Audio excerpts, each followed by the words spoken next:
ആ മിഴികൾ വീണ്ടും ഞാൻ കണ്ടു. അപ്രതീക്ഷിതമായി ആണെങ്കിലും ഒരിക്കൽ കൂടി കണ്ടപ്പോൾ ഒരുപാട് സന്തോഷം. അത്രമാത്രം എഴുതിയ കത്ത് വായിച്ചപ്പോൾ അവളുടെ കണ്ണുകൾ കുറുകി. ഇത് എഴുതുന്നയാൾ അന്ന് ട്രെയിനിൽ വെച്ച് കണ്ടവൻ തന്നെയാണ് എന്ന് മനസ്സിലാക്കി. കത്ത് മടക്കി തിരിഞ്ഞു നോക്കുമ്പോൾ സംശയത്തോടെ തന്നെ നോക്കുന്ന മാധവ് വേദ അവളുടെ കൈകളിലെ കത്തിലെ ഉറ്റുനോക്കുവാണ്. ആരുടെയാ പാറു കത്ത്? വേദ സംശയത്തോടെ ചോദിച്ചു. മറ്റാരുടെ? അന്ന് കത്തയച്ച പുള്ളി തന്നെ, എൻ്റെ കാമുകൻ. പുഞ്ചിരിയോടെ അവളോട് മറുപടി പറയുന്നുണ്ടെങ്കിലും കണ്ണുകൾ മാധവിൽ തന്നെയായിരുന്നു. അവൻ്റെ മുഖം മാറുന്നത് കണ്ടപ്പോൾ മനസ്സിൽ ഊറി ചിരിച്ചു. ഏതാ പയ്യൻ? കത്ത് തിരിച്ചു മുറിയിൽ കൊണ്ടുവച്ചപ്പോൾ മാധവ് അപ്രാളപ്പെട്ടു വന്ന് ചോദിച്ചു. ഏതു പയ്യൻ? ഒന്നും അറിയാത്ത പോലെ അവനെ നോക്കി. കത്ത് തന്ന പയ്യൻ. അവൻ്റെ ശബ്ദം അല്പം മാറാൻ തുടങ്ങിയിരുന്നു. ഓ അതോ, അതൊരു സഹയാത്രികൻ. അവനെ നോക്കി പുഞ്ചിരിച്ചു. സഹയാത്രികൻ? മാധവിൻ്റെ സംശയത്തോടെ അവളെ ചൂഴ്ന്നു നോക്കി. എന്നാൽ അതൊന്നും അവളെ ബാധിക്കാത്ത മട്ടിൽ അവൾ വന്ന് കട്ടിലിലിരുന്നു. പറയൂ പാറു, ആരാണവൻ? മാധവ് വിടാൻ ഭാവമില്ല. ഹേയ് കൂൾ, നീ എന്തിനാ മാധവ് ഇങ്ങനെ ടെമ്പർ ഏറുന്നത്? പാറുവിന് അവൻ്റെ പ്രവൃത്തി കണ്ടപ്പോൾ ചിരി വന്നു. അത് സമർത്ഥമായി മറച്ച് അവനെ നോക്കി. എന്നോട് ഒരുവൻ പറഞ്ഞു, എൻ്റെ കണ്ണുകൾ അയാൾക്ക് വലിയ ഇഷ്ടമാണത്രേ. സംഭവം നടക്കുന്നത് അന്ന് ട്രെയിനിൽ വന്നില്ലേ, അന്നാണ്. പിന്നീട് ഇവിടെ എത്തിയപ്പോൾ ഒരു കത്ത് കിട്ടി. ഇത് രണ്ടാമത്തേതാണ്. അവൾ നിസ്സാരമട്ടി പറഞ്ഞപ്പോൾ അവൻ മനസ്സിലാവാത്ത പോലെ അവളെ നോക്കി. നിന്റെ കണ്ണ് ഇഷ്ടമായി എന്നു അവൻ പെരുവിറുത്തു. അതെന്താ, എൻ്റെ കണ്ണ് ഇഷ്ടമായി കൂടി? അവൾ പുരികമുയർത്തി. ആ എന്തെങ്കിലും ആവട്ടെ, നീ ആ കത്തുതാ, ഞാൻ പോയി അന്വേഷിക്കാം. എന്നാലും അവൻ ആരാണെന്ന് അറിയണമല്ലോ. അവൻ വെപ്രാളപ്പെട്ടു. അതെനിക്ക് വന്ന കത്തല്ലേ മാധവ്, എനിക്കറിയാം അത് എന്ത് ചെയ്യണമെന്ന്. ഇനി അയാൾക്ക് എന്നോട് പ്രണയമാണെങ്കിൽ ഞാനത് ആസ്വദിക്കട്ടോ. അവൾ ചിരിച്ചു. അവളുടെ പുഞ്ചിരി അവനിൽ ആഴ്ന്നിറങ്ങുന്ന പോലെ. എന്നാലും ഒരു സ്ട്രേഞ്ചർ. അവൻ അസ്വസ്ഥയാവുന്നത് അവൾ കൗതുകത്തോടെ നോക്കി നിന്നു. ഒരു സ്ട്രേഞ്ചർ എനിക്ക് വേണ്ടി കഷ്ടപ്പെട്ട് കത്തയക്കണമെങ്കിൽ അയാൾക്ക് ഞാൻ സ്പെഷ്യൽ ആവില്ലേ മാധവ്? അവളുടെ ചോദ്യത്തിന് മറുപടിയില്ലായിരുന്നു അവൻ്റെ പക്കൽ. അവൻ അവളുടെ കണ്ണുകളിലേക്ക് നോക്കി. നിനക്കറിയുമോ മാധവ്, ഇന്ന് വരെ പ്രണയം എന്ന വികാരം ഞാൻ അനുഭവിച്ചിട്ടില്ല. ഒരിക്കൽ ശ്രമിച്ചിരുന്നു.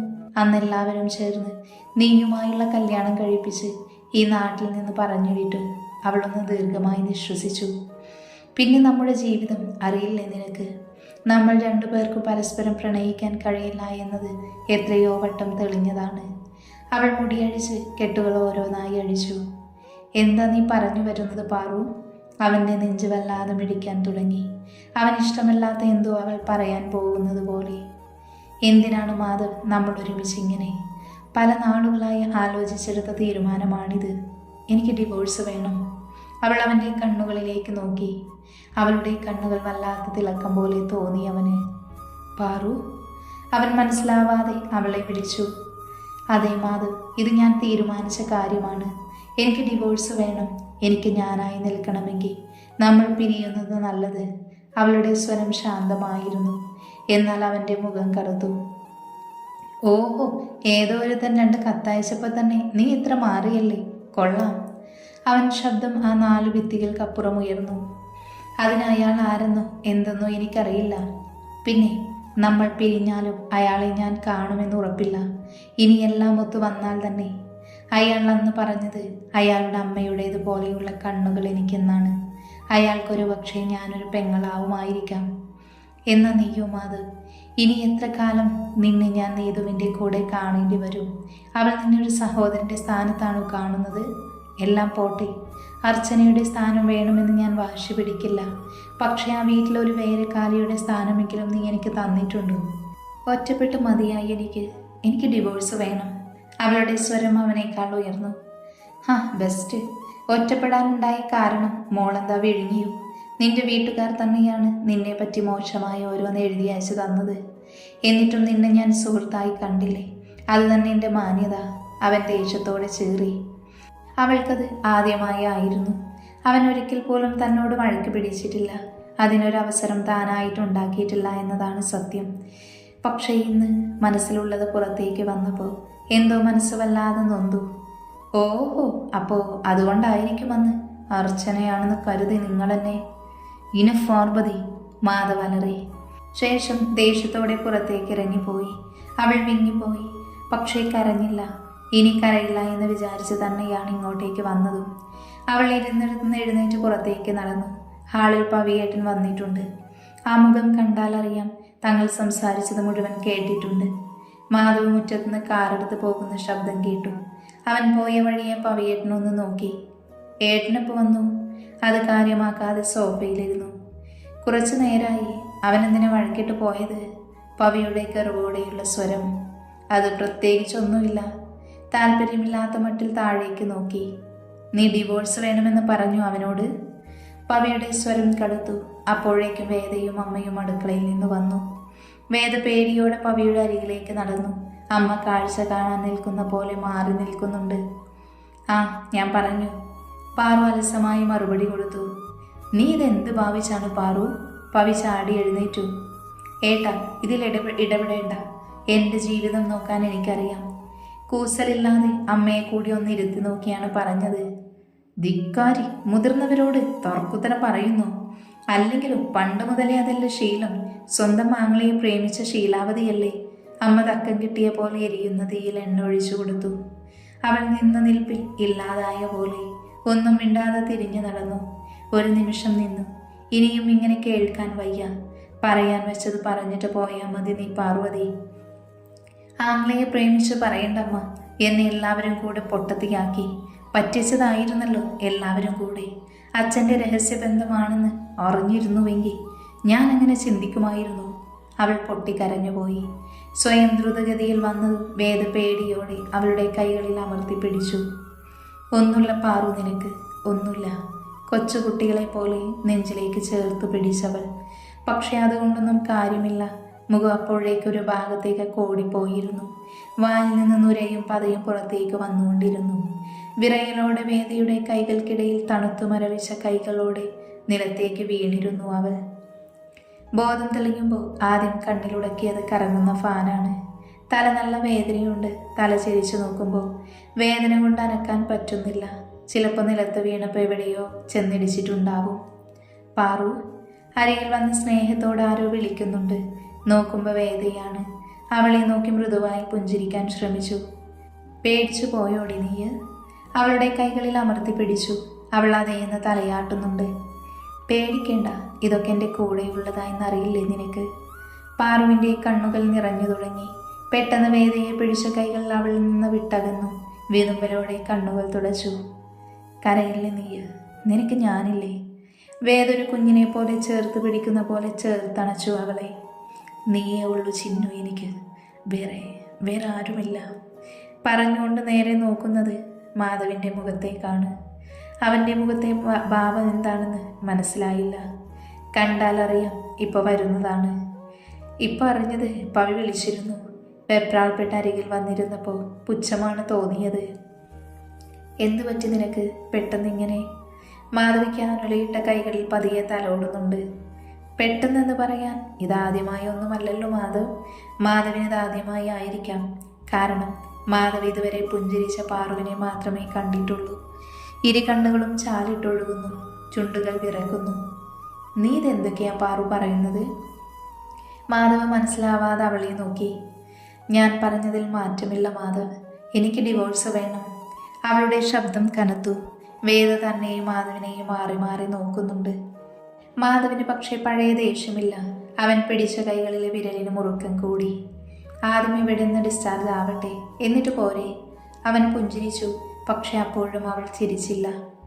എന്തിനാടോ എന്നോടിങ്ങനെ? ശബ്ദം താഴ്ത്തി അവൾക്ക് കേൾക്കാൻ പാകത്തിന് ചോദിച്ചു. ഇരുവരും ഇരിക്കുന്നത് കണ്ടപ്പോൾ വേദ പെട്ടെന്ന് പുറത്തേക്ക് ഇറങ്ങിപ്പോയി. അവൾക്കെന്തോ ഇപ്പം താൻ അവിടെ ഒരു അധികപ്പറ്റാണെന്ന് തോന്നി. ഞാൻ ചോദിച്ച ചോദ്യമാണ് മാധവിത്. എന്താണ് നീ എന്നോടിങ്ങനെയെന്ന്? ഒന്നല്ല, ഒരുപാട് തവണ ചോദിച്ചതാണ്. അവൾ നിറഞ്ഞ കണ്ണുകളോടെ അവനെ നോക്കി. എനിക്ക് ഫിറ്റ്സ് എന്ന രോഗമുണ്ടെന്നറിവ് ഇന്നല്ലേ മാധവിന് കിട്ടുന്നത്? പാർവിൻ്റെ ശബ്ദം ശാന്തമായിരുന്നു. അവന് മറുപടിയില്ലായിരുന്നു. മിണ്ടാതെ അവൻ തലതാഴ്ത്തി അതേന്ന് മൂളി. അത് കണ്ടപ്പോൾ അവൾ ചിരിച്ചുപോയി. എന്നാൽ ഇതാദ്യമല്ല എനിക്ക്. അവിടെ വെച്ച് എനിക്ക് വന്നിട്ടുണ്ട് പലതവണ. ഒരുപാട് ടെൻഷൻ വരുമ്പോൾ ഞാൻ മരുന്ന് കഴിക്കാറുണ്ട്. എപ്പോഴെങ്കിലും ശ്രദ്ധിച്ചിട്ടുണ്ടോ നീ മാധവ്? അവൾ ശാന്തതയായിരുന്നു. അതിനെനിക്കറിയില്ലായിരുന്നു പാറു. അവൻ നിസ്വാർത്ഥനായി. അതെ, അറിയില്ല. ഒന്നും അറിയില്ല മാധവ് നിനക്ക് എന്നെപ്പറ്റി ഒന്നും. അതിന് നീ ശ്രമിച്ചിട്ടില്ല. അതുകൊണ്ട് തന്നെയാണ് പറയുന്നത് എനിക്ക് ഡിവോഴ്സ് വേണമെന്ന്. അവൾ അവൻ്റെ കൈകളിൽ അമർത്തി പിടിച്ചു. എനിക്കാരുമില്ല എന്നറിയില്ലേ നിനക്ക് മാധവ്? ഞാൻ എത്ര വട്ടം പറഞ്ഞിട്ടുണ്ട് നിന്നോട്? ഒരിക്കൽ പോലും അത് കേൾക്കാൻ നിന്നിട്ടുണ്ടോ നീ? അവൾ ആ കൈകൾ പെട്ടെന്ന് അവളുടെ കവിളിൽ അമർത്തി പിടിച്ചു. ശേഷം ചുണ്ടോട് ചേർത്തു. പെട്ടെന്നെന്തോ ഓർത്തുന്ന പോലെ അവൻ്റെ കൈകൾ വിട്ടു. അവനെ പിന്നിലേക്ക് തള്ളി മാറ്റി. പെട്ടെന്നായതുകൊണ്ട് അവൻ പിന്നിലേക്ക് വീഴ്ച വീണുപോയി. അത് കണ്ടുകൊണ്ടാണ് ഡോക്ടർ വന്നത്. അദ്ദേഹം പെട്ടെന്ന് മാധവനെ പിടിച്ചെഴുന്നേൽപ്പിച്ചു. ഹേയ് പാർവതി, താൻ ഓക്കെ അല്ലേ? സിസ്റ്റർ അവളെ താങ്ങിയിരുത്തി. അവൾ കണ്ണുകൾ അമർത്തി തുടച്ച് അതേ എന്ന് ഡോക്ടറോട് പറഞ്ഞു. അപ്പോഴേക്കും വേദയും വന്നിരുന്നു. കയ്യിൽ കുട്ടുവുമുണ്ട്. കുട്ടു പാറവനെ കണ്ടതും മേമയെന്ന് വിളിച്ച് അവളുടെ അരികിലേക്ക് ഓടി വന്നു. മേമേ? കുഞ്ഞു ചെക്കൻ കട്ടിൽ കയറാനുള്ള പരാക്രമണത്തിലാണ്. അത് കണ്ടപ്പോൾ അവളുടെ കണ്ണുകൾ ചിരി വന്നു. മിസ്റ്റർ മാധവ്, പെട്ടെന്ന് ഡോക്ടർ മാധവനെ വിളിച്ചു. അവൻ എന്താണെന്ന അർത്ഥത്തിൽ അദ്ദേഹത്തെ നോക്കി. Please come. അയാൾ പുറത്തേക്ക് നടന്നു. അവളെ ഒന്ന് നോക്കിയ ശേഷം മാധവ് അയാൾക്കൊപ്പം പുറത്തേക്ക് നടന്നു. ഡിസ്ചാർജ് ആയിക്കോളൂന്ന് പറഞ്ഞ ഡോക്ടർ ഇപ്പം നീ ഓക്കെയാണെന്ന് വേദ അവൾക്കരികിൽ നിന്ന് വന്നിരുന്നു. ശരിക്കും ഞാൻ ഓക്കെയാണ്. പാറു അവളെ നോക്കി. ദേ, ഒരൊറ്റെണ്ണം തന്നാലുണ്ടല്ലോ, അപ്പുറം പോയി കിടക്കും നീ. വേദ കണ്ണുരുട്ടി. അത് കണ്ടപ്പോൾ പാറു കൊഞ്ചലോടെ അവളെ ചേർത്ത് പിടിച്ചു. തിരികെ വീട്ടിലേക്ക് വരുമ്പോൾ അവരുടെ കൂടെ മാധവും ഉണ്ടായിരുന്നു. അവനടുത്തുണ്ടായിട്ടും ഒന്ന് നോക്കാനോ മിണ്ടാനോ നിന്നില്ല പാർവതി. മാധവ് അതിന് ശ്രമിച്ചില്ല എന്നതാണ് സത്യം. അവൻ മാറി നടക്കുന്നു എങ്കിലും കണ്ണുകൾ എപ്പോഴും അവൾക്കൊപ്പം തന്നെയുണ്ട്. വീട്ടിലേക്ക് കയറുമ്പോൾ തന്നെ അമ്മ ചാരുപടയിൽ ഇരിക്കുന്നുണ്ട്. കണ്ടപ്പോൾ മുഖം കോട്ടി അവർ മാറി നിന്നു. ഇങ്ങനെ വഴക്കുണ്ടാക്കാനാണോ നീ അവിടുന്ന് പോകുന്നത്? അവർ മുഖം ചുളിച്ച് അവളെ നോക്കി. അതെന്താ, ഇവിടെ വന്ന വഴക്കുണ്ടാക്കാൻ പാടില്ല എന്ന നിയമമുണ്ടോ? അവൾ വയ്യാത്ത കാര്യം മറന്ന് അവർക്ക് നേരെ ചീറി. കണ്ടില്ലേ മാധവ, നിന്റെ ഭാര്യയുടെ തനി ഗുണം, നാവിന് പത്തടിയാണ്. അവൾ നേരെ മാധവന് നേരെ നോക്കി. അവൻ അത് കേൾക്കാത്ത മട്ടിൽ അവളുടെ അരികിലേക്ക് നടന്നു. മാധവ്, എന്നെ ഒന്ന് പിടിച്ചേ. അവൾ പെട്ടെന്ന് അവൻ്റെ കൈകളിലേക്ക് അമർത്തി പിടിച്ചു. കേട്ട നിമിഷം തന്നെ അവളുടെ തോളിലേക്ക് കൈയിട്ട് ചേർത്ത് പിടിച്ചു മാധവ്. പാറു അവരെ ഒന്ന് നോക്കി. എന്നിട്ട് പുച്ഛത്തോടെ ഒന്ന് ചിരിച്ചു. ദേ, ഇത്രയുള്ളൂ ഞങ്ങളുടെ വഴക്ക്. അതുകൊണ്ട് കൂടുതൽ നാവിട്ടടിക്കേണ്ട നിങ്ങളുടെ നാവ് ഇവിടെ എല്ലാവർക്കും അറിയാം. പിന്നെ കൂടുതൽ ഭരിക്കാൻ ഇത് നിങ്ങളുടെ തറവാട് സ്വത്തല്ല, എൻ്റെ അച്ഛൻ്റെ വീടാണ്. കത്തുന്ന കണ്ണുകളോട് അവരെ നോക്കി. അവരുടെ മുഖം കറുക്കുന്നത് കണ്ടപ്പോൾ വേദ പാറുവിനെ നോക്കി കണ്ണുരുട്ടി. നീ അകത്തു പോ പാറു, വേദ അവളെ നോക്കി പറഞ്ഞു. നീ ഇങ്ങനെ ഇവരുടെ കാൽച്ചോട്ടിൽ നിന്നോടി. വേദയെ നോക്കി പെറുപിറുത്തു. വാ, നമുക്ക് കുറച്ചു നേരം കിടക്കാം. മാധവ് അവളുടെ കൈകളിൽ അമർത്തി പിടിച്ച് ഉള്ളിലേക്ക് നടന്നു. അവൻ പറഞ്ഞ പെണ്ണെ അവളൊന്നും മിണ്ടിയില്ല. അവരെ ഒന്നുകൂടെ തിരിഞ്ഞു നോക്കി പുച്ഛത്തോടെ ചിരിച്ച് അവൾ മാധവൻ്റെ ഒപ്പം മുറിയിലേക്ക് നടന്നിരുന്നു. മുറിയിലെത്തിയ പാടെ മാധവിൻ്റെ കൈകളിൽ നിന്ന് പിടിവിട്ടു. ഒന്നും മിണ്ടാതെ കട്ടിലിൽ പോയിരുന്നു. അവൻ പക്ഷെ അവളുടെ അടുത്ത് പോയിരുന്ന് ആ കൈകളിൽ പിടിച്ചു. നീ ഓക്കെ അല്ലേ പാറു? അവൻ്റെ സ്വരം ആർദ്രമായിരുന്നു. അവൾ പക്ഷെ അതിന് മറുപടിയൊന്നും പറഞ്ഞില്ല. ഒന്ന് പുഞ്ചിരിക്കുക മാത്രം ചെയ്തു. ഡോക്ടർ നിന്നെന്തിനാ വിളിച്ചത് കൊണ്ടുപോയത്? പാറു അവനോട് അരികിലിരിക്കാനായി കണ്ണുകൊണ്ട് കാണിച്ചു. അവൻ എഴുന്നേറ്റ് പോയി വാതിൽ ചാരി വന്ന് അവൾക്കരികിൽ വന്നിരുന്നു. നിന്നെ വിടാതെ പിടിച്ചോണം, ഒരു പൊട്ടിപ്പെണ്ണാണ് നീയെന്ന് പറഞ്ഞു. അവൾ അത് കേട്ട് ചിരിച്ചു. ആ ചിരിക്ക് വല്ലാത്ത ഭംഗിയുള്ള പോലെ തോന്നി അവന്. അത് കൊള്ളാലോ, നല്ല തമാശ. അത്ര പൊട്ടത്തിയാണ് ഞാനെന്ന് തോന്നുന്നുണ്ടോ? അവൾ പുഞ്ചിരിയോടെ ചോദിച്ചു. അതെ, പാവമാണ് നീ. അവൻ അവളുടെ കൈകളിൽ അമർത്തി പിടിച്ചു. അർച്ചനയെ പോലെയല്ലേ? അവളുടെ സ്വരം ചിലമ്പിച്ചു. അർച്ചനയേക്കാൾ. അവൻ ആ കൈകളെടുത്ത് ചുണ്ടോട് ചേർത്തു. എന്തു പറ്റി നിനക്ക്? ആ നീതു തലക്കെന്തെങ്കിലും എടുത്തടിച്ചോ? അവൾ പൊട്ടിച്ചിരിച്ചു. കളിയാക്കണ്ട നീയ്, മാധവ് കണ്ണു കൂർപ്പിച്ചു. അല്ല, തമാശയ്ക്ക് പറയുന്നു. അവൾ കട്ടിലേക്ക് മലർന്നു കിടന്നു. അവൻ പതിയെ എഴുന്നേറ്റ് ടേപ്പ് റെക്കോർഡ് എടുത്ത് എന്നിട്ട് അവൾക്കരികിലേക്ക് വെച്ചു. പറയ്, നിന്റെ ഇഷ്ടപ്പെട്ട ഗായിക ആരാണ്? ഒരു കൂട്ടം കാസറ്റ് എടുത്ത് അവൾക്ക് നേരെ നീട്ടി. ഗസ് ചെയ്യും മാധവ്. അവൾ പുരികമുയർത്തി. കൂട്ടത്തിൽ നിന്ന് സുജാതയുടെ ഒരു കാസറ്റ് എടുത്ത് ടേപ്പിലെടുത്തിട്ടു. അയ്യോടാ, തെറ്റിപ്പോയല്ലോ. അവൾ കളിയാക്കി. അവനത് കാര്യമാക്കാതെ ഓൺ ചെയ്തു. പാട്ട് ആസ്വദിച്ചിരിക്കുന്ന മാധവനെ കൗതുകത്തോടെ നോക്കി. ഇത്രയധികം ചിത്ര ചേച്ചി പാടിയ കാസറ്റുകൾ ഉണ്ടായിട്ടും നീ ഇത് തന്നെ എടുത്തിട്ടു. പാറു എഴുന്നേറ്റിരുന്ന് കാസറ്റുകളിൽ വിരലോടിച്ചു. ഇഷ്ടമില്ലാഞ്ഞിട്ടും നീ ഈ കാസറ്റ് സൂക്ഷിക്കുന്നു എങ്കിൽ സുജാതയുടെ ഈ പാട്ട് അത്രമേൽ നിനക്ക് പ്രിയമാവും. അവൻ ജനലോരം പോയി അപ്പുറത്തെ കുളം നോക്കി നിന്നു. ഡിവോഴ്സിൻ്റെ കാര്യം എന്തായി മാധവ്? അവനെ നോക്കി അവൾ. നിനക്ക് അത്ര നിർബന്ധമാണെങ്കിൽ പ്രൊസീഡ് ചെയ്യാം, അവൻ തിരിഞ്ഞു നോക്കാതെ പറഞ്ഞു. അവൾ അതിനൊന്ന് മൂളി. രണ്ടുപേർക്കും സമ്മതമായ സ്ഥിതിക്ക് കൂടുതൽ പ്രൊസീജിയർ ഒന്നും ഉണ്ടാവില്ല. അവൻ തിരിഞ്ഞു നോക്കി. അവൾ കണ്ണെടുക്കാതെ അവനെ തന്നെ നോക്കുകയാണ്. ഡിവോഴ്സ് കഴിഞ്ഞ നീ ഇവിടെ എങ്ങനെ? അവൻ സംശയഭാവേന നോക്കി. വേദയുടെ വീട്ടിലേക്ക് മാറാമെന്ന് വിചാരിക്കുന്നു. പിന്നെ ഒരു ജോലിയും വേണം. അവൾ പാറി പറക്കുന്ന മുടിയിഴകൾ ഒതുക്കി വെച്ച് എഴുന്നേറ്റു. അത് ഏതായാലും നന്നായി. പിന്നെ കത്തുകൾ അയക്കാൻ വേറെ ആളുകളും ഉണ്ടല്ലോ അല്ലേ? അവനുള്ളിലെ അമർഷം മറച്ചു വെച്ച് കളിയാക്കുവാണ്. അതുണ്ട്. ഇനിയിപ്പോൾ കത്ത് മാത്രമല്ലാതെ ആള് ഞാനൊരു ഡിവോഴ്സിയാണെന്ന് അറിഞ്ഞ് എന്നെ കല്യാണം കഴിക്കാൻ വന്നാലോ? അവൾ പൊട്ടിച്ചിരിച്ചു. അവൻ്റെ മുഖം ചുവന്നു. അങ്ങനെയാണെങ്കിൽ നമ്മൾ തമ്മിൽ പിന്നെ ബന്ധങ്ങളൊന്നും ഉണ്ടാവില്ല അല്ലേ? അവൻ വേദനയോടെ അവളെ നോക്കി. പക്ഷെ അവളുടെ മുഖത്ത് അപ്പോഴും ചിരിയായിരുന്നു. ഓ, ഉണ്ടാവുമല്ലോ. എൻ്റെ ആദ്യ ഭർത്താവ്, അത് എപ്പോഴും മാധവ് തന്നെയില്ലേ? അവൾ കളിയാക്കി പറഞ്ഞു. ആദ്യ പ്രണയമാവില്ല. അവൻ ചോദ്യഭാവേനെ അവളെ നോക്കി. ആഹാ, അതറിയില്ലേ മാധവൻ ഇതുവരെ? എൻ്റെ ആദ്യ പ്രണയമല്ലെങ്കിലും നീയല്ല, അത് അപ്പുവേട്ടനാണ്. അവൾ പുഞ്ചിരിച്ചു. അവനത് ആദ്യത്തെ അറിവായിരുന്നു. അവൻ്റെ നെറ്റി ചുളിഞ്ഞു. അവളെ സംശയത്തോടെ നോക്കി. ആ, നീ കുറേ കാലം മനസ്സിൽ കൊണ്ട് നടന്നു. ആരോടെങ്കിലും പറയാൻ പറ്റൂ? ഏട്ടൻ്റെ ഉറ്റ ചങ്ങാതിയല്ലേ? ഏട്ടനറിഞ്ഞ തല പോവും. അവൾ പുഞ്ചിരിയോടെ തല കുടഞ്ഞു.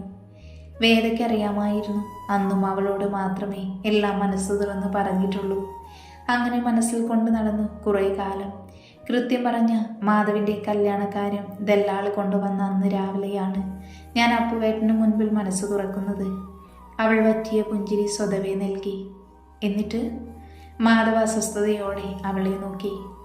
അപ്പുവേട്ടൻ കേൾക്കാൻ പാടില്ലാത്തതെന്തോ കേട്ട പോലെ എന്നെ തുറിച്ചു നോക്കി. എന്നിട്ട് ഇതൊന്നും നല്ലതല്ല പാറുവേ, നമ്മൾക്കതങ്ങ് മറക്കാമെന്ന് പറഞ്ഞു. അവളുടെ കണ്ണുകൾ നിറഞ്ഞു വന്നു. പക്ഷെ അത് മറക്കാനെന്ന പോലെ അവൻ പുഞ്ചിരിച്ചു. അങ്ങനെ മറ്റൊരു സത്യം കൂടെ അറിഞ്ഞു. അവൾ മിഴികൾ താഴ്ത്തി. എന്ത് സത്യം? മാധവ് പുരികം ചുളിച്ചു. അപ്പുവേട്ടൻ അച്ഛൻ്റെ സ്വന്തം മോനാണെന്ന്. അതായത് എൻ്റെ സ്വന്തം ചോര. അവൾ ഓർക്കാൻ ഇഷ്ടമില്ലാത്തത് ഒന്തോ ഓർത്തെന്ന പോലെ പറഞ്ഞു. അവൻ്റെ കൈകളിൽ അമർത്തി പിടിച്ചു. അതെങ്ങനെ? മാധവിന് സംശയമായി. അതൊക്കെ വലിയ കഥയാണ് മാധവ്. പറയാൻ നിന്ന ഇന്നൊന്നും തീരില്ല. അവൾ ഒഴിഞ്ഞു മാറി. അവൾക്ക് പറയാൻ താല്പര്യമില്ല എന്ന് കണ്ടതും പിന്നെ അവൻ കൂടുതൽ ചോദിക്കാൻ നിന്നില്ല. ഇതെന്താ ഇത്രയും നാൾ എന്നോട് പറയാതിരുന്നത്? അവൻ സ്നേഹത്തോടെ അവളെ നോക്കി. എന്നോട് അതിനെങ്ങനെ അടുത്തു നിന്ന് നീ എപ്പോഴാ മാധവ് സംസാരിച്ചിട്ടുള്ളത്? അവൾ മറുചോദ്യം ചോദിച്ചപ്പോൾ അവൻ്റെ കയ്യിൽ മറുപടിയില്ലായിരുന്നു. നീ കുറച്ചു നേരം കിടക്ക്, നല്ല ക്ഷീണമുണ്ട് മുഖത്ത്. അവൻ അവളുടെ തലയിൽ വാത്സല്യത്തോടെ തലോടി. ഏയ്, എനിക്ക് കുഴപ്പമൊന്നുമില്ല, ഞാൻ ഓക്കെയാണ്. അങ്ങോട്ട് ചെല്ലട്ടെ? ഇല്ലെങ്കിൽ ആ ചിന്നുവിനെ കൊണ്ട് അവരുള്ള പണി മുഴുവനും എടുപ്പിക്കും. അവൾ പെട്ടെന്ന് എഴുന്നേറ്റ് അവൻ്റെ മുൻപിൽ നിന്ന് അവനെ നോക്കി കണ്ണിറുക്കി കാണിച്ചു. എന്നിട്ട് പെട്ടെന്ന് ഡോറ് തുറന്ന് പുറത്തേക്ക് പോയി. അവൾ പോകുന്ന വഴിയെ നോക്കി നിന്ന മാധവിൻ്റെ ചുണ്ടിൽ പുഞ്ചിരി വിരിഞ്ഞു. അവൾക്കായുള്ള ചെറുപുഞ്ചിരി. അവൾ അടുക്കളയിൽ ചെല്ലുമ്പോൾ പറഞ്ഞതുപോലെ തന്നെ വൈകിട്ടേക്കുള്ള ഭക്ഷണം ഉണ്ടാക്കുവാണ് വേദ. അമ്മ മുറിയിലുണ്ടെന്ന് മുറിയിലെ ആളനക്കം കണ്ടപ്പോൾ മനസ്സിലായി. ഇങ്ങതാ, ഞാനറിയാം. പാറു വന്ന് അവളിൽ നിന്ന് കത്തി പിടിച്ചു വാങ്ങി. നീ അവിടെ എങ്ങാനും പോയിരിക്കു പാറു, വയ്യാത്തതല്ലേ? വേദ കണ്ണുരുട്ടിയപ്പോൾ അവൾ ചുണ്ടു വിളർത്തി. എനിക്ക് കുഴപ്പമൊന്നുമില്ല, ഞാൻ ഓക്കെയാണ് ചിന്നു. നീയായിട്ട് എന്നെ രോഗിയാക്കാതിരുന്നാൽ മതി. പാറു അത് ശ്രദ്ധിക്കാതെ ക്യാബേജ് ചെറുതായി അരിയാൻ തുടങ്ങി. ഞാൻ കണ്ടതാണ്. ചിന്നു അന്ന് അമർത്തി മൂളി. എന്നിട്ട് ചോറ് കഴുകി അടുപ്പത്തിട്ടു. നീ എന്തിനാ ചിന്നു 2 നേരം ചോറ് വയ്ക്കുന്നേ? രാവിലെ വെച്ചിട്ട് വൈകുന്നേരം തിളപ്പിച്ചൂറ്റിയാ പോരെ?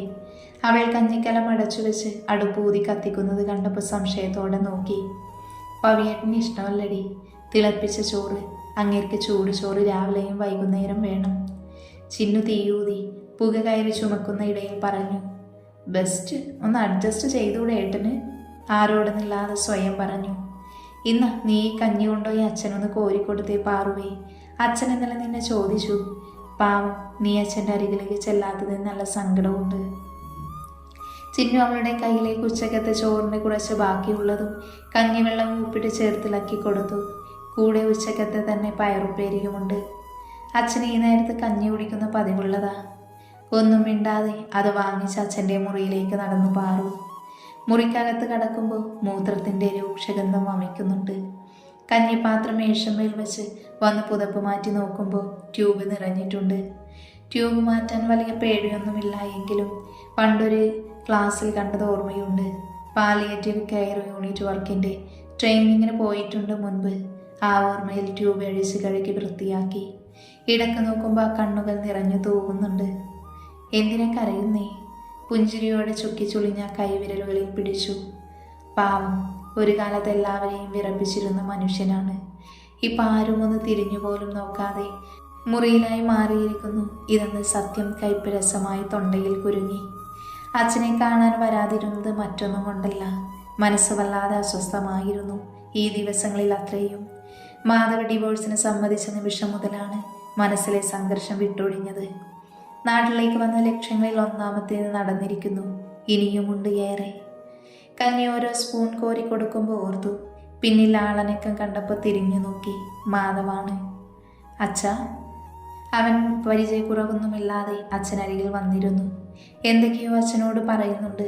അവനെ കണ്ടതിൻ്റെ സന്തോഷം കൊണ്ട് അവൻ കണ്ണുകൾ വിടർത്തി കാണിക്കുന്നു. കണ്ടപ്പോൾ വാത്സല്യം തോന്നി. പ്രായമായാൽ നമ്മളും കുട്ടികളെ പോലെ കാണിക്കാൻ തുടങ്ങുമെന്ന് മുൻപാരോ പറഞ്ഞു തന്നത് ഓർമ്മ വന്നു. അച്ഛനിപ്പോൾ ശരിക്കും ഒരു കുഞ്ഞിനെ പോലെ കഞ്ഞി കുടിപ്പിച്ച് ഒഴിഞ്ഞ പാത്രം കൊണ്ട് വീണ്ടും അടുക്കളയിലേക്ക് വന്നു. ആരും അടുക്കളയിലില്ല. അടുപ്പത്ത് കഞ്ഞി തിളച്ചു മറിയുന്നു. അടപ്പ് മാറ്റി കുറച്ച് വെള്ളം കൂടെ ഒഴിച്ചു. മുറ്റത്തലയ്ക്കുന്ന ശബ്ദം കേട്ടപ്പോൾ പിന്നാമ്പുറത്തേക്ക് ഇറങ്ങി. ചിന്നു അലക്കുവാണ്. മാക്സി മാടിക്കുത്തി അടുപ്പാവാട കാണും വിധമാണ് നിൽപ്പ്. പവിയേട്ടൻ്റെ ജീൻസ് പാൻറ് അലക്കുവാണ്. ഹോ, എന്തൊരു ചളിയാടി പെണ്ണെ ഇതില്. അവൾക്കരികിൽ പോയി നിന്നു. അലക്ക് കല്ലിനപ്പുറത്തൊരു നിത്യ കല്യാണി ചെടി നിൽപ്പുണ്ട്. വയലറ്റ് നിറമുള്ള ഒരെണ്ണം. കുനിഞ്ഞൊരു പൂവിറുത്തു. എന്നിട്ട് തലയിൽ വെച്ചു. ശേഷം കല്ലിനപ്പുറമുണ്ടായിരുന്ന വെട്ടുകല്ലിൽ പോയിരുന്നു. ഒന്നും പറയണ്ട പാറു, പടവ് പണിക്ക് പോവണവരുടെ ഡ്രസ്സ് പോലെ ഉണ്ടാവില്ല ഇങ്ങനെ. ഞാൻ എല്ലാവരുടെയും പെരുന്നാത്തിയാണല്ലോ. ചിന്നു മുഖം കൂട്ടി. ഒറ്റൊരെണ്ണം ഡ്രസ്സ് ഹാങ്ങറിൽ ഇടില്ല. അഴിച്ചെവിടെയാണോ കിടക്കുന്നേ അവിടെ ഇടും. പാമ്പ് പടയൊഴിയുന്ന പോലെ. പിന്നെ ചവിട്ടി തുടക്കും. അങ്ങനെയാവുന്ന ചളിയായി ഇതൊക്കെ. അവൾ മുഖത്തേക്ക് ചിതറിയ സോപ്പും വെള്ളം തുടച്ചു കളഞ്ഞു. അവയുടെ ഡ്രസ്സ് കഴുകി മറ്റൊരു ബക്കറ്റിലിട്ട് അടുത്തതെടുത്തു. അമ്മയുടെ അടിവസ്ത്രങ്ങളാണ്. ആദ്യം കണ്ടപ്പോൾ വിചാരിച്ചത് ചിന്നുവിൻ്റെ തന്നെയാണെന്നാണ്. പക്ഷെ രക്തക്കറ പറ്റിയ അടിവസ്ത്രം അറപ്പോടെ കഴുകുന്ന അവളെ കണ്ടപ്പോൾ ആരുടെയാണെന്ന് തിരക്കി. അമ്മയുടെയാണെന്ന് കണ്ടപ്പോൾ ദേഷ്യം കൊണ്ട് മുഖം ചുവന്നു. ഇത് കൊള്ളാലോ, നീ എന്താ ഇവിടുത്തെ വേലക്കാരിയോ? ആ ബക്കറ്റ് എടുത്ത് മാറ്റിവെച്ച് അടിവസ്ത്രം എടുത്ത് നിലത്തേക്കിട്ടു. ഒന്ന് പതുക്കെ പറയൂ പാറു. ചിന്നു ചുറ്റും നോക്കുന്നു. കേൾക്കട്ടെ, നീ ആരെയാണ് പേടിക്കുന്ന ചിന്നു? അവൾക്ക് നേരെ ചീറി. വെറുതെ പ്രശ്നം ഉണ്ടാക്കില്ലേ പാറു നീ. ഇപ്പം മനസ്സമാധാനം ഉണ്ട് എനിക്ക്.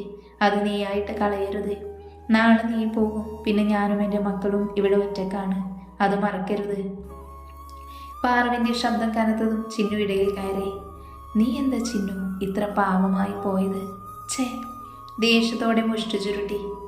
ഇതൊക്കെ എനിക്ക് ശീലമാണ് പാറു. നിനക്കിവിടെ ഉള്ളവരെ ഒന്നും അറിയാഞ്ഞിട്ട. ആ മുറിയിൽ തളർന്നു കിടക്കുന്ന മനുഷ്യനൊഴിച്ച് എല്ലാവരും കണക്കാ. ചിന്നു പുച്ഛത്തോടെ ചിരിച്ചു. നാളെ ഇറക്കി വിട്ട എങ്ങോട്ടാടി ഞാൻ പോവുക? എൻ്റെ മക്കളെ ഞാൻ എങ്ങനെയാ പോറ്റുക? ചിന്നു വിതമ്പി. നല്ല അന്തസ്സായി പോറ്റണം. ജോലി കിട്ടില്ല എന്നൊക്കെ നിനക്ക് തോന്നുന്നതാണ്. വീരോട് അവൾക്ക് നേരെ നിന്നു. എന്തോ ഇതൊന്നും കണ്ടു നിൽക്കാനാവുന്നില്ല. പവിയേട്ടന് വേണ്ടി ചിന്നുവിനെ ആലോചിച്ചപ്പോൾ ഒരിക്കൽ പോലും ഇത്രയൊക്കെ അവൾ സഹിക്കേണ്ടി വരുമെന്ന് ഓർത്തില്ല. അങ്ങനെ ഉണ്ടായിരുന്നുവെങ്കിൽ അവളെ ഈ നരകത്തിലേക്ക് തള്ളിയിടില്ലായിരുന്നു. പോട്ടെ, ഇതിപ്പോൾ കുറച്ച് അവഗണന മാത്രമേ ഉള്ളൂ. എനിക്കിത് ശീലമായി. എന്നിരുന്നാലും പവിയേട്ടനെ ജീവനാടി. ഞാനല്ലാതെ ഒരു പെണ്ണ് പോലും ആളുടെ ജീവിതത്തിലില്ലല്ലോ. അതും അതെനിക്ക്. ചിന്ന വേദനയോടെ പാറുവിനെ നോക്കി. ഒന്നും പറഞ്ഞില്ല അവളോട്. അല്ലെങ്കിലും പറഞ്ഞിട്ട് കാര്യമില്ല. അവൾക്ക് അവളുടേതായ ശരികളുണ്ട്. എത്ര പറഞ്ഞാലും അത് മാറില്ല. തനിയെ തോന്നാതെ മറ്റാരും മാറ്റാനും കഴിയില്ല. നെടുവീർപ്പിട്ട് തിരിഞ്ഞു നടക്കുമ്പോൾ കണ്ടു തന്നെയും ചിന്നുവിനെയും രൂക്ഷമായി നോക്കുന്ന അമ്മയെ. അവരെ കണ്ടപ്പോൾ മുഖം ദേഷ്യം കൊണ്ട് ചുവന്നു. ആ മുറിയിൽ കിടക്കുന്ന മനുഷ്യന്റെ കാല് കഴുകി വെള്ളം കുടിക്കുന്ന നിങ്ങൾ. ആയ കാലത്ത് അങ്ങേര് സ്വന്തം ഷർട്ട് പോലും ഞങ്ങൾ മക്കളെ കൊണ്ട് കഴുകിച്ചിട്ടില്ല. പുച്ഛത്തോടെ അവരെ ഒന്ന് നോക്കി കലിതുള്ളി അകത്തേക്ക് കയറിപ്പോയി. ദേഷ്യം അടങ്ങുന്നില്ലായിരുന്നു. ചിന്നു എന്തിനു വേണ്ടിയാണ് ഇങ്ങനെ? സ്വയം പിറുപിറുത്തു.